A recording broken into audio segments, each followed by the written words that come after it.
حضرات محترم، ہمارا جو یہ آج کا پروگرام ہو رہا ہے وہ کس مناسبت سے ہے، ہم سب اس بات سے واقف ہیں۔ ایک پیغام میں آپ لوگوں کے حوالے کر کے اپنی جگہ لے لوں گا،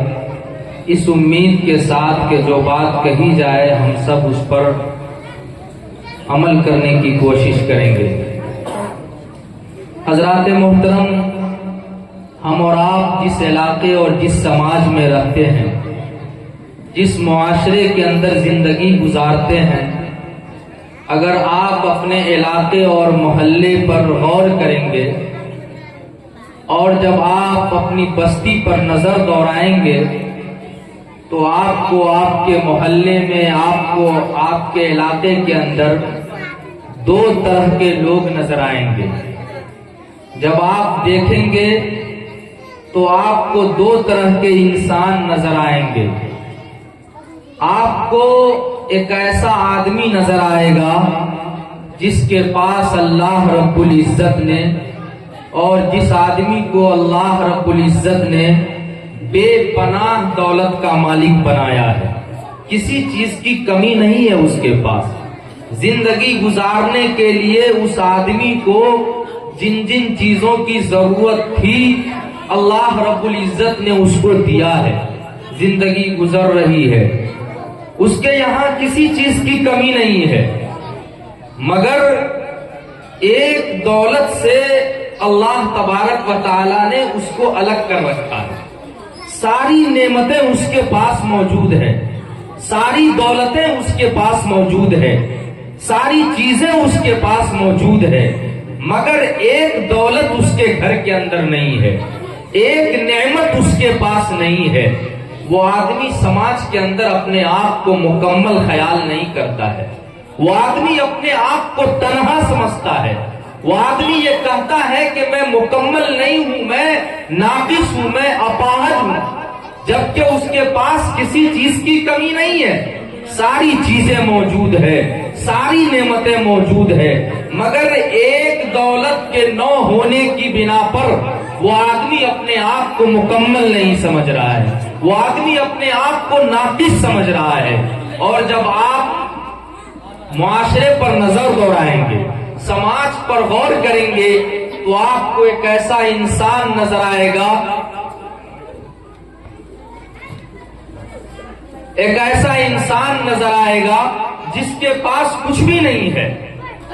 بہت ساری چیزیں نہیں ہیں، زمین جائیداد نہیں ہے، مکان دکان نہیں ہے، کھیت کھلیان نہیں ہے، بینک بیلنس نہیں ہے، تھوڑی بہت چیزیں ہیں، زندگی گزر رہی ہے، بمشکل گزر رہی ہے، بہت کچھ اس کے پاس نہیں ہے، مگر اللہ رب العزت نے اس انسان کو ایک دولت سے نوازا ہے، اس کے گھر میں وہ دولت موجود ہے جو اس مالدار کے گھر میں موجود نہیں ہے، وہ چیز اس غریب کے گھر میں موجود ہے جو اس مالدار کے گھر میں نہیں تھی۔ اس بنا پر وہ آدمی، وہ غریب انسان اپنے آپ کو مکمل خیال کرتا ہے، وہ کہتا ہے کہ میرے پاس کسی چیز کی کمی نہیں ہے، وہ کہتا ہے کہ میں مکمل ہوں، میں پر ہوں، میں تنہا نہیں ہوں، جبکہ اس کے پاس کچھ بھی نہیں ہے، بہت ساری چیزیں موجود نہیں ہے، دولتیں موجود نہیں ہے، مگر ایک دولت کے ہونے کی بنا پر وہ اپنے آپ کو مکمل خیال کر رہا ہے۔ اور ایک مالدار انسان جس کے پاس ساری چیزیں موجود ہیں مگر ایک نعمت اس کے پاس نہیں ہے، تو وہ سماج کے اندر اپنے آپ کو مکمل خیال نہیں کرتا ہے، وہ اپنے آپ کو تنہا سمجھ رہا ہے، وہ اپنے آپ کو کمزور سمجھ رہا ہے۔ آپ سوچ رہے ہوں گے کہ آخر ایک وہ انسان جس کے پاس ساری چیزیں موجود ہے، ساری دولتیں موجود ہیں، ساری نعمتیں موجود ہیں، ایک دولت کے نہ ہونے کی بنا پر ایک آدمی اپنے آپ کو تنہا خیال کر رہا ہے، اور ایک وہ غریب جس کے پاس کچھ بھی نہیں ہے، صرف ایک دولت موجود ہے، ایک نعمت موجود ہے، تو وہ اپنے آپ کو مکمل خیال کر رہا ہے، وہ اپنے آپ کو اکیلا نہیں سمجھ رہا ہے۔ کلیجے پر ہاتھ رکھیے اور فیصلہ کیجئے گا تو آپ کا دل گواہ دے گا، آپ کا ضمیر بولے گا، وہ دولت ایک اولاد کی دولت ہے، وہ نعمت ایک بیٹا کی نعمت ہے، وہ نعمت ایک بیٹی کی نعمت ہے، اور اللہ رب العزت کی دی ہوئی نعمتوں میں سے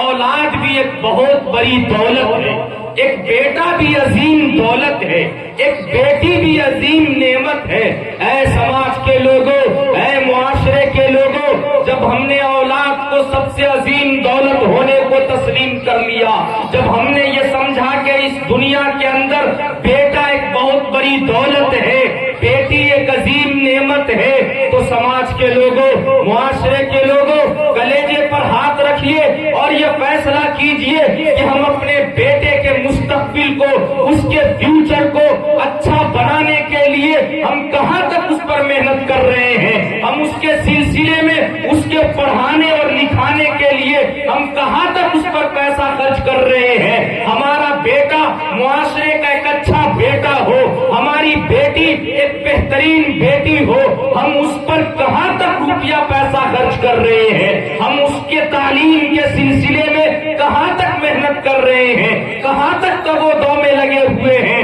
آج ہمارا پورا کا پورا محلہ، ہمارا سماج، ہمارا خاندان، ہمارا گھر، ہمارا معاشرہ ایک اولاد کو بہتر بنانے کے سلسلے میں، بیٹا کو اچھا بنانے کے سلسلے میں، بیٹی کو بہتر بنانے کے سلسلے میں جاہل ہے۔ ہمارا گھر جاہل ہے، ہمارا معاشرہ جاہل ہے، ہمارا خاندان جاہل ہے۔ اور آج میں پوری ذمہ داری کے ساتھ اس بات کو کہہ سکتا ہوں کہ آج بچوں کے بگڑنے میں، بچوں کے برباد ہونے میں، بچوں کے بے حس اور بے ضمیر ہونے میں، اور بچوں کو بےہودہ ہونے میں آج اگر کسی کا سب سے بڑا ہاتھ ہے، اور اگر کسی نے سب سے بڑا رول ادا کیا ہے، اور بچوں کو خراب کرنے میں اگر کسی نے سب سے بڑا کام انجام دیا ہے، تو وہ ایک ماں کا ہے، وہ ایک بہن کا ہے، وہ ایک بیٹی کا ہے، وہ ایک بیوی کا ہے۔ کیوں کہ آج ماں کی زندگی میں قرآن نہیں ہے، ماں کی زندگی میں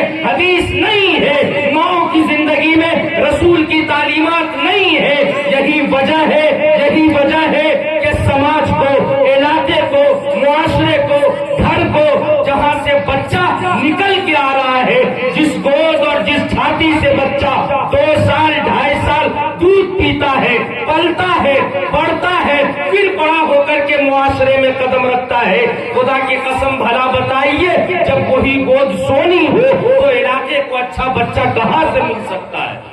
معاشرے کو اچھا بچہ کہاں سے ملے گا؟ سماج کو اچھا بچہ کہاں سے ملے گا؟ ضرورت اس بات کی ہے کہ اس کو درست کیا جائے، اس کو پر کرنے کی ضرورت ہے، ماں کو اپنے گود کو بھرنے کی ضرورت ہے، قرآن سے بھرنے کی ضرورت ہے، حدیث سے بھرنے کی ضرورت ہے، رسول کی تعلیمات سے بھرنے کی ضرورت ہے۔ سماج کے لوگوں، معاشرے کے لوگوں، ہم لوگوں نے اکثر اس بات کا ذکر ہوتا ہے چائے کی دکانوں پر، مکانوں میں، بازاروں میں، کہ فلاں کا بیٹا برباد ہو گیا، فلاں کا پوتا خراب ہو گیا۔ میاں فلاں کا پوتا اور بیٹا برباد کیسے ہو جاتا ہے؟ وہ حاجی بھی ہے، نمازی بھی ہے، تب جا کے اس کا بیٹا اور پوتا برباد کیسے ہو جاتا ہے؟ غلطی فلاں کی نہیں ہے، بلکہ غلطی وہاں ہو رہی ہے جہاں سے بچہ نکل کے آ رہا ہے۔ جس گود اور جس چھاتی سے بچہ دودھ پی کر کے پلتا اور بڑھتا ہے، جس گود میں بچہ پرورش پاتا ہے، وہی گود سونی ہے، وہی گود گزر چکی ہے۔ اس پر محنت کرنے کی ضرورت ہے، اس کو درست کرنے کی ضرورت ہے، اس کو صحیح کرنے کی ضرورت ہے، وہاں بہتر بنانے کی ضرورت ہے۔ تب جا کر کے ہمارا معاشرہ اچھا ہوگا، تب جا کر کے ہمارا سماج بہتر ہوگا، تب جا کر کے ہمارا گھر اچھا ہوگا۔ اب کرنا کیا ہے؟ کرنے کو کیا کام ہے؟ جو باپ بن گئے وہ تو بن گئے، جو ماں بن گئی وہ تو بن گئی، اب کرنا کیا ہے؟ تو بڑی تیزی کے ساتھ ایک پیغام آپ کے حوالے کر رہا ہوں، اور میں